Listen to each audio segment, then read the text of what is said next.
The shock election results last night. Theresa May is currently in Buckingham Palace seeing the Queen, where she will be telling her that she intends to form a minority government that will try and stay in office with the support of the 10 DUP MPs that have been elected in Northern Ireland. Theresa May has lost credibility, and it's impossible to argue with that. She gambled, she lost, she said she wanted strong and stable, and she's ended up in her own coalition of chaos.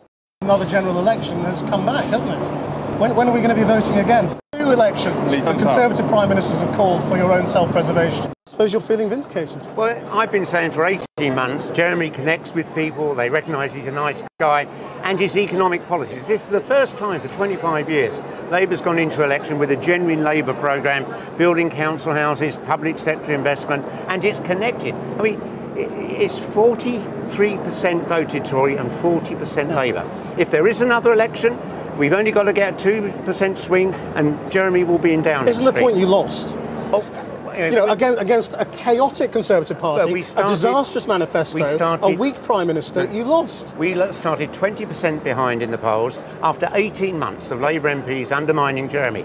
Just think what might have happened if in those 18 months, instead of stabbing Jeremy in the back, they've been out there campaigning for his policies. I believe we've seen the Labour Party come back as a real party for ordinary people, and Jeremy now be in an incredibly strong position. He's capable of leading us into the next general election.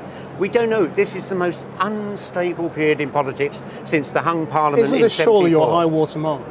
No. I mean, you've got the youth vote out, and you've got young people to come out and support you. But this is as good as it gets. No, it's not as good as it gets, because up until the start of this election, when the law requires balanced coverage on radio and TV, people, all they heard about Jeremy was the sort of rubbish you get in the Mail and the Telegraph.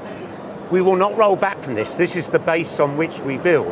And I think Jeremy will lead us to victory at the next election. I mean, the point is, and we can have a look at the pictures from Downing Street, Theresa May, for all your celebrations in the Labour Party, is about to go to Buckingham Palace and form another government that could last 5 years. And is going to have to try and get a negotiated deal with the EU in 2 years. Impossible.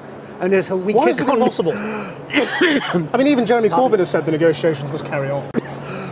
They must, but they can't be secured in 2 years. We've got to get an extension. And a lot of Tory MPs will vote against that. In a tumultuous night on the markets, the pound slid still further against the dollar and the euro, although the result has sent share prices up. Our business editor, Siobhan Kennedy, is here. What's going on? Well, Chris, cast your mind back to last June and you remember the carnage in the markets post the BrExit decision. We haven't seen the same reaction today. It's been, in fact, relatively calm. Where we have seen some shock, some surprise, as you say, is in the sterling, in the currency markets, down as much as about 2% this morning, but they have since regained. It has come back quite a lot, and that's because we've seen an increased level of uncertainty. What's kept the pound down since last June has been uncertainty around the BrExit negotiations. So if that was uncertainty yesterday and all year, well, it's now even more uncertain, and that's why we've seen sterling come under pressure. Conversely, as you say, the FTSE has fared very well, really, and it's continued the same pattern it's had since last June's Brexit vote, which is that the bigger companies in the FTSE that report their earnings in overseas have done relatively well today off the back of a weak pound, while the smaller companies in the FTSE 250 have continued to come under pressure. So overall a sanguine reaction, but it is early days yet.